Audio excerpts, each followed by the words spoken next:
ఇక తెలంగాణ వ్యాప్తంగా వినాయక చవితి వేడుకలు ఘనంగా జరుగుతున్నాయి.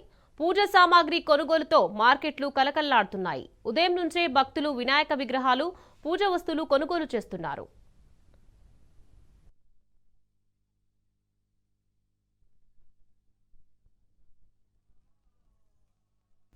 ఇక దేశవ్యాప్తంగా వినాయక చవితి వేడుకలు ఘనంగా జరుగుతున్నాయి. కాశ్మీర్ నుంచి కన్యాకుమారి వరకు, ఢిల్లీ నుంచి గల్లీ దాకా ఎక్కడ చూసినా గణపతులే దర్శనమిస్తున్నాయి.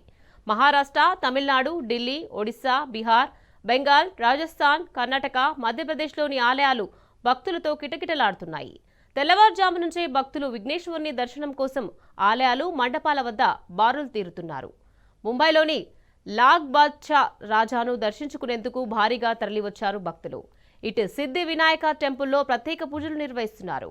వినాయక చవితి వేళ నాగ్పూర్లోని టెక్టీ గణపతి ఆలయానికి భక్తులు తరలి వస్తున్నారు. తమిళనాడులోని వినాయక నగర్ ఆలయంలో భక్తుల సందడి నెలకొంది.